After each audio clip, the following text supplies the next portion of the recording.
Le télescope James Webb vient de révéler un phénomène vraiment unique. Quelque chose de vraiment cool et d'intriguant. Une empreinte digitale massive dans l'espace. L'image provenant de près de 5000 années-lumière nous fait demander si Webb est un détective de l'espace. Vient-il de découvrir une scène de crime cosmique aux proportions astronomiques? Et qui sont les coupables? En effet, Webb a une fois de plus prouvé qu'il pouvait capturer des détails cosmiques qui étaient littéralement impossibles à imaginer il y a seulement quelques mois. Il dépasse toutes les attentes et prouve qu'il est une source exceptionnelle de découvertes majestueuses qui déconcertent l'imagination. La nouvelle image de l'empreinte cosmique représente plus qu'une simple photo cool. C'est un message sur un type d'étoile peu connu, rare, unique et véritablement géant, connu sous le nom d'étoile Wolf-Rayet ou WR en abrégé. Que sont les étoiles WR et pourquoi sont-elles uniques? Comment l'empreinte cosmique s'est-elle formée et que signifie-t-elle? Continuez à regarder pour être émerveillé. L'étoile Wolf-Rayet ou WR sont rares et uniques, mais elles jouent un rôle très intéressant et important dans l'évolution physique et chimique de la galaxie. Seules quelques centaines d'entre elles ont été découvertes jusqu'à présent, principalement dans les bras spiraux de la Voie lactée. Elles ont été découvertes en 1867 par les astronomes français Charles Wolf et Georges Rayet, d'où leur nom. Elles sont extrêmement chaudes, jeunes, massives, lumineuses et produisent constamment de puissants vents stellaires. On estime que la Voie lactée ne compte que 1000 étoiles WR sur les 100 milliards d'étoiles qu'elle contient. Malgré ce nombre très faible, les étoiles WR jouent un rôle important dans les galaxies. La masse des étoiles WR peut facilement dépasser celle de notre Soleil de plusieurs dizaines de fois. On pense qu'elle représente la dernière étape de l'évolution des étoiles massives de type O. Selon les astronomes, les étoiles WR brûlent très rapidement et meurent donc jeunes, en millions plutôt qu'en milliards d'années. Par exemple, notre Soleil a une espérance de vie de 10 milliards d'années. Leur vie s'achève lorsqu'elles s'effondrent sous l'effet de leur propre gravité dans des supernovas de type IB ou IC, qui libèrent de puissants sursauts gamma. Elles sont très chaudes et la température de leur surface peut facilement dépasser les 50 000 kelvins. Si vous pensiez que notre Soleil est brillant par rapport au type d'étoile le plus courant dans la galaxie, les naines rouges de faible luminosité, alors imaginez ceci. La luminosité moyenne des étoiles WR est 100 000 fois supérieure à celle de notre Soleil, voire plus. En raison de leur taille massive, de leur température extrême et de leur luminosité stupéfiante, les étoiles WR provoquent des vents stellaires qui se déplacent à une vitesse pouvant atteindre les 2500 km par seconde. Ces vents éliminent jusqu'à 2/3 de la masse initiale de l'étoile tout au long de sa phase WR. Et ce n'est pas tout.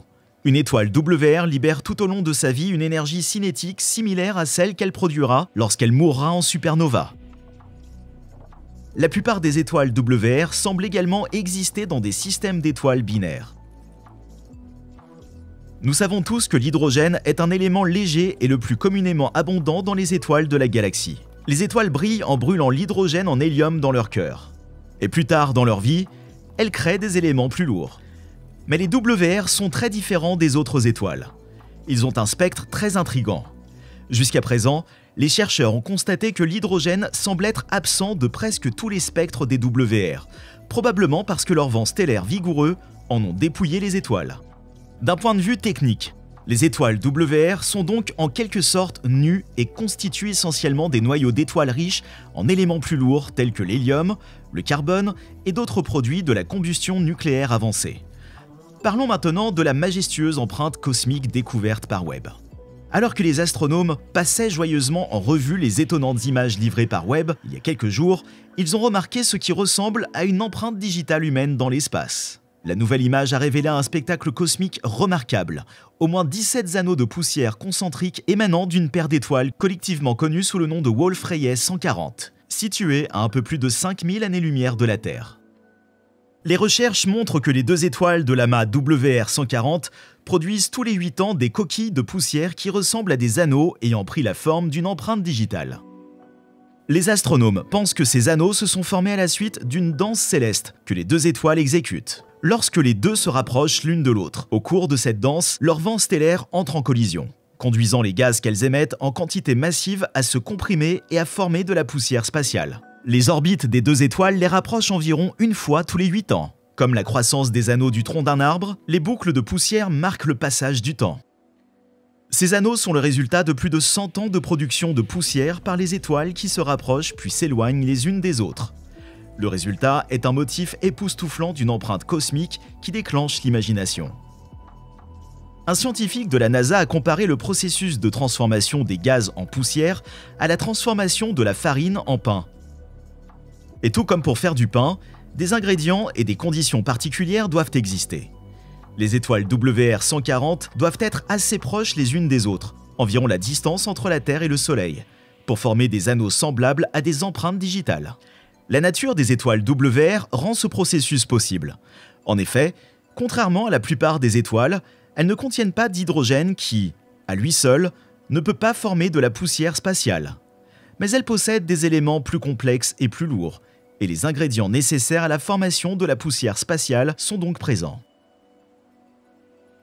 Quant aux conditions de formation de la poussière, comme je l'ai dit précédemment, les étoiles filantes produisent de puissants vents interstellaires riches en éléments lourds. Ces vents se refroidissent au fur et à mesure qu'ils voyagent dans l'espace, puis se compriment là où les vents des deux étoiles se rencontrent, comme lorsque deux mains pétrissent une pâte à pain. La plupart des systèmes Wolf-Rayet sont censés former de la poussière, mais aucun n'est connu pour produire des anneaux comme le fait le système Wolf-Rayet 140. Cela est dû à l'orbite allongée de l'étoile Wolf-Rayet du système WR140, qui n'est pas circulaire mais plutôt très longue par rapport à sa largeur. L'une des raisons pour lesquelles leurs anneaux semblent si intacts est que leur vent balaie probablement la zone environnante pour la débarrasser des matériaux résiduels qu'ils pourraient autrement heurter, ce qui donne des anneaux intacts plutôt que des anneaux étalés ou dispersés. Voici une théorie intéressante sur les systèmes tels que WR140. On pense que leur production constante de vent stellaire joue un rôle dans la formation des planètes et même des étoiles. En effet, une fois que l'étoile a nettoyé une zone, les matériaux emportés, comme la poussière riche en carbone, peuvent s'accumuler à la périphérie et devenir suffisamment denses pour que de nouvelles étoiles puissent se former. Ce qui est encore plus fascinant, c'est qu'il existe de plus en plus de preuves que notre propre Soleil s'est formé selon un tel scénario. En effet, le télescope James Webb et ses instruments ultrasensibles, tels que l'instrument pour l'infrarouge moyen, ont suscité l'enthousiasme et les célébrations lors de leur mise en service en juillet de cette année. La découverte de l'empreinte cosmique signifie que le satellite Webb est réellement capable d'observer des objets froids à des distances lointaines et de fournir des données sur leur composition. Aimeriez-vous voir une étoile WR dans le ciel nocturne? Elles sont rares, mais c'est tout à fait possible.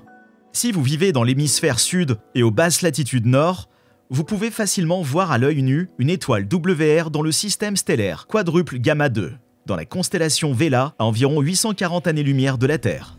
Si vous vivez dans l'hémisphère nord, l'étoile WR la plus visible est HD 190918, dans une magnitude de 6,7 numérotée 133.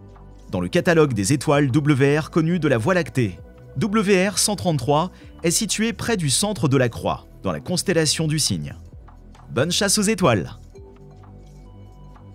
Croisez les doigts et faites marcher votre imagination à plein régime, car ce qui n'était qu'un rêve et une fantaisie hier est appelé à devenir la réalité de demain. L'espace n'est pas la dernière frontière, mais plutôt le début d'un tout nouveau front massif et incompréhensible pour l'exploration et l'expansion humaine. Pour plus de vidéos géniales, abonnez-vous, partagez, commentez si vous aimez. Et n'oubliez pas d'appuyer sur le bouton de notification, car nous travaillons toujours pour vous apporter les meilleures vidéos d'astronomie et d'espace les plus précises.